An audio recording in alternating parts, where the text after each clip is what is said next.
Hi folks, we have a full moon in Leo on February the 16th at 8:56 a.m. Pacific time, so a little over 12 hours from now, and I am doing a full moon video before the full moon this time, so enjoy.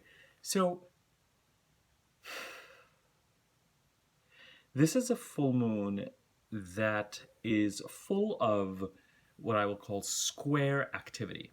The full moon makes one notable aspect insofar as it squares the nodes in Taurus and Scorpio. And I'll explain what that means in a second. And it is in Leo, which means that the sun, the ruler of this full moon, is in Aquarius, where we had a new moon 2 weeks ago, as we would expect the sun to be. It's where we would expect the sun to be. And Aquarius is a sign ruled by Saturn and Uranus. Saturn is currently in Aquarius in its own sign, so Saturn is one of the dispositors of this chart. But Uranus is in Taurus, which is ruled by Venus, which is in Capricorn, which is ruled by Saturn. So you've got Saturn as one of the dispositors, and you've got between Saturn, Uranus, and Venus this kind of handoff of activity between Saturn, the most real, I want to smell the result, I want to taste the result, I want to touch the result, I want to see the result, I want it to manifest in 3D space-time form, I want to see what you're doing to create it. I don't care about any astrology, mumbo-jumbo, spirituality, BS. It needs to exist, it needs to be something tangible on your resume, it needs to have a foundation, it needs to make you successful or effective in this physical realm in which we are currently manifested.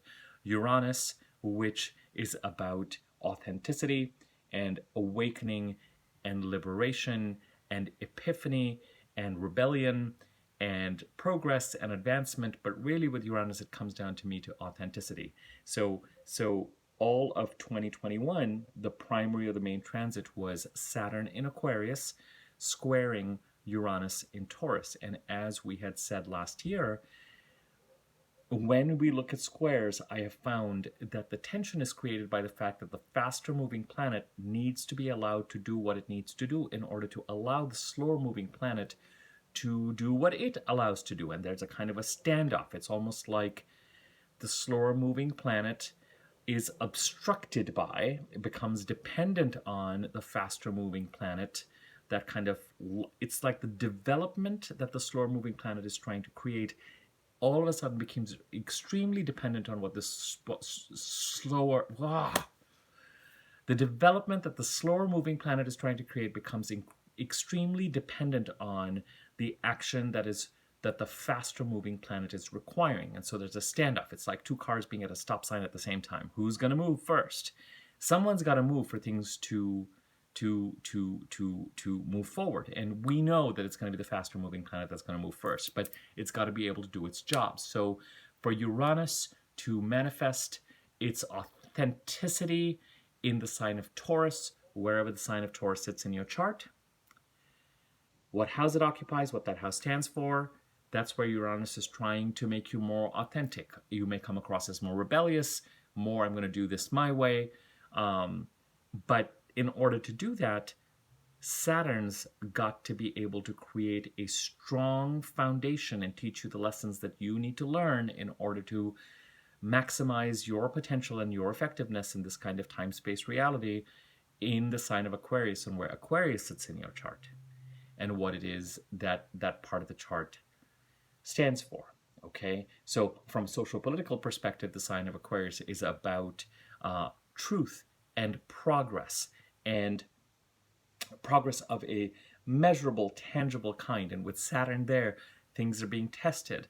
Aquarius is very much, you could say, it's, for example, it's very much a pro-vaccination, pro-science sign.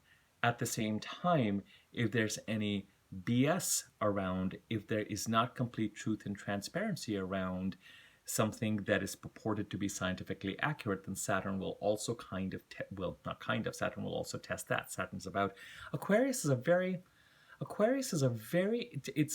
misunderstood sign. It's given a lot of sort of compassionate feelings, as I've said on this channel before, that you should equate with Pisces. Aquarius is much colder, not rude, doesn't necessarily lose its composure, but very testing. You know how when you're socializing somewhere and you come across that one person who, you know, for whom butter just does not melt, and who will just argue with you and keep questioning you, and anything that you are doing that sounds like it's based on faith or is not will just keep going, will not let you get away.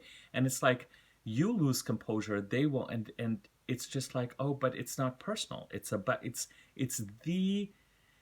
the air sign, that where the air signness is sort of maximized to its hilt. It's a very exacting and very, very concerned with truth and logic and what is real. And so with Saturn there, one of its rulers, that we're feeling it socially and politically. But with Uranus and Taurus, the health and well-being of our flow and the health and well-being of our sense of abundance, and frankly of the planet, with Taurus being the sign that kind of rules greenery and abundance and the natural world and flow, is dependent on whatever it is that needs to be tested in an Aquarian way. Coming back to our chart, I don't like to do general astrology that is concerned with signs. I'm much more concerned about your chart, you knowing your chart to the best of your ability, and you're knowing which signs sit in which houses and what those houses stand for, because that's how it applies to you. So the bottom line is, a full moon in Leo can only be created when the sun is in Aquarius. Then the sun is in Aquarius, and the sun is the ruler of a Leo full moon, because the sign of Leo is ruled by the sun. The sun in Aquarius means that this full moon is deposited by Saturn, Uranus, and Venus. Venus, money, relationships, flow, day-to-day luck, abundance. Saturn, what is real? What are your patterns and behaviors that are self-sabotaging, and you need to correct them, and you need to build a strong foundation, and I'm not going to let you get away with anything less. And Uranus, putting you in touch with your own authenticity wherever the sign of Taurus sits in your chart. Okay. So one set of squares concerns the dispositors of this chart. Saturn and Uranus are no longer squaring, but a lot of what is going on right now harkens back to 2021 and what needs to be done or completed in the sign of Aquarius and where it sits in your chart, so that the sign of Taurus can get its lift and its authenticity. Okay? The sign Saturn is going to be in Aquarius till March 2023. So it could be that lessons from around this time last year come up again this year, and are going to come up again next year to be learned. Okay, so, and I'll come to this idea of lessons. The full moon itself, as I said, is also squaring the nodes. And the nodes, guess what, are in Taurus and Scorpio. Because the eclipses, since the November 19, 2021 eclipse have moved into the sign of Taurus and Scorpio. And so far we've had one of these eclipses, which is the full moon lunar eclipse in Taurus on November the 19th. On November the 19th in 2021. I swear to God, what is going on with my brain and my tongue?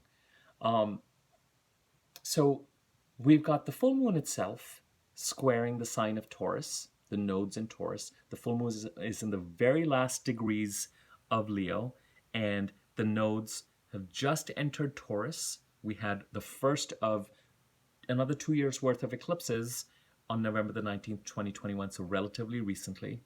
And because these are in the last few degrees of Leo and Taurus, that's where the square is taking place.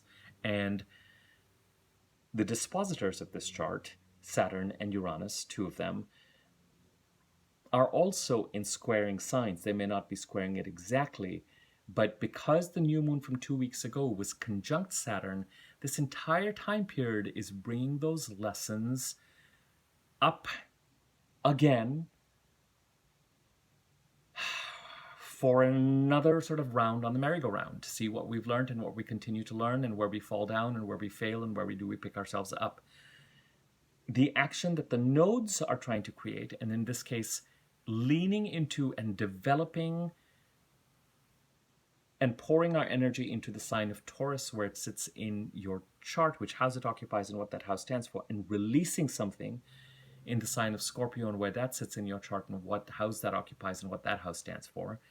But for the eclipses and the nodes to do their work, there's something about this full moon in Leo that requires our action, our energy, our application for those eclipses to continue to progress. So two set of squares, two set of dependencies, one immediate. Where's Leo in your chart? What has been going on over the past 2 weeks, particularly in the last week? How does it correlate back to the date of November the 19th of 2021 or September the 19th, 2021, week before, week after, or even just the period between September 19th escalating to November 19th? I'm not kidding you. I'm not kidding you on this. November 19th eclipse, leading up to it, week before, week after, this full moon, there is a relationship. And what has been going on in the past week after Mercury went direct, and we are through this birth canal created by Venus and Mercury retrograde. Just look at my past few videos and you will know what I'm talking about, and it is relevant and important because Venus, one of the dispositors of this chart, is still in Capricorn, and Venus has been retrograde in Capricorn from December the 19th of 2021 to January the 30th, 31st, when it went direct. Mercury was retrograde in Aquarius and moved back into Capricorn and went direct on February the 4th. I think Mercury moves into Aquarius in a couple of days, unless it has already, irrespective. So the transformation that Venus and Mercury and Mars are going to be making, where in the sign of Capricorn, where it sits in your chart, supports Taurus. Because Mars and Venus and Mercury's already conjuncted Pluto for the third time in Capricorn. Mars and Venus will be conjuncting. Mars and Venus are going to be conjunct together just before the full moon, and they're going to conjunct Pluto in the next few days. And all of this transformation in the Capricorn part of your chart is going to support the Taurus eclipses and the nodes. At the same time, the new moon in Aquarius 2 weeks ago, and that influence continues for another 2 weeks, and the full moon of roughly 12 hours from now, square Taurus as a sign. So create dependencies insofar as what is it that you have needed to take action on, or you should have taken action on, or you've learned that you should have taken action on, or you did take action on, was needed for this Taurus gate to continue to open. The eclipses cannot make their progress and cannot continue to manifest without you acting with this full moon. So is it availing of an opportunity? Is it availing of a contract with a full moon? Is it something that would have pushed you into some sort of visibility or can push you into some sort of visibility? Is it, as I said, availing of opportunities, contracts, pushing you into the limelight in some way? It could very well be an emotional meltdown of some kind, a kind of a building frustration with full moons, an emotional truthiness, an intuitive truthiness from inside that you cannot ignore, because we're kind of taught to kind of bottle down emotions. With full moons, you know, they have a tendency to erupt, whether you are at the receiving end of a tantrum or whether you are throwing a tantrum. And even if you're not throwing it at another person, you could very well be in the frame of mind at present to throw it to yourself and just kind of have a moment with yourself. All of which leads me to ask you the following question with these squares in place. Who does the buck stop with? When you have a new moon conjunct Saturn 2 weeks ago, still influencing things for another 2 weeks, if not longer, frankly, because, and I'm going to talk about that in a separate video, because once Mars and Venus enter Aquarius on March the 6th, they're personal planets in Aquarius into April. So the Aquarius season, so to speak, is a longer one than usual, and there's activity there that continues through March into April. Even though by that time we'll probably have had a new moon in Pisces, we will have had, and we will probably have had a new moon in Aries. We might still have Mars in Aquarius at that time. So with all of that said and put together, You have a new moon conjunct Saturn in Aquarius 2 weeks ago. You have a full moon in Leo in 12 hours time, just after Mars and Venus come together and conjunct and are trying to transform a certain part of your chart to support, again, the eclipses and Uranus in Taurus. There could be an opportunity, could have been an opportunity, who does the buck stop with in terms of availing of opportunities, acting on opportunities, seeking the limelight? And I'm saying a lot of this stuff because we're talking about it being a full moon in Leo. Performance, accolades.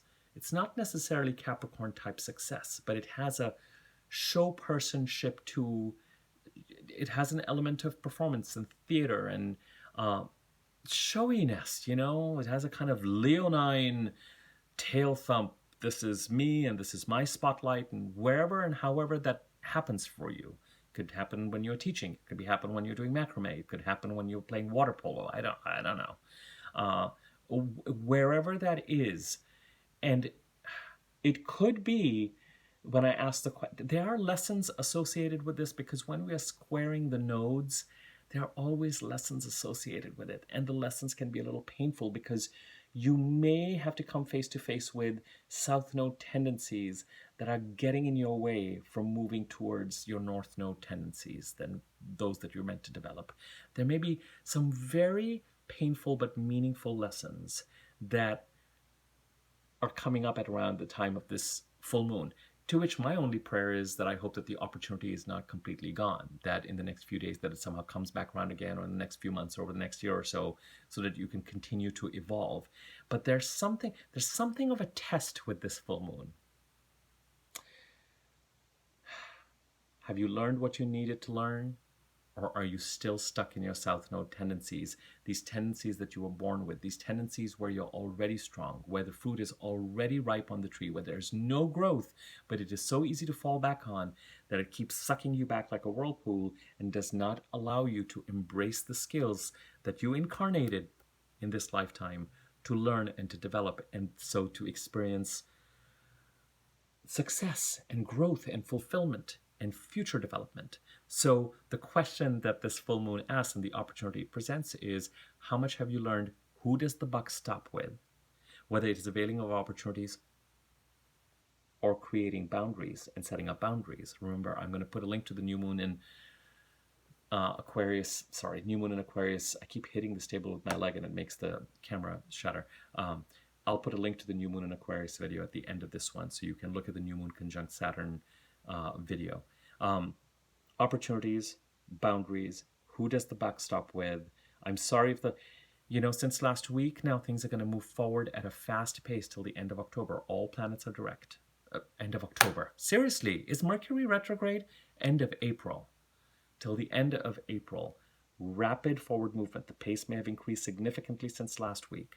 But with the pace increasing, lessons may have come back. Not this time again. Oh my God, I can't believe this is happening again. Oh my God, oh my God. This kind of constant pull between your south node tendencies and where you need to develop as a north node. So the question once again is, who does the buck stop with? What are the somewhat painful lessons that may have come up over the last week or so after February the 7th, heading towards this full moon? And if an opportunity comes up and arises again, will you have incorporated and embodied?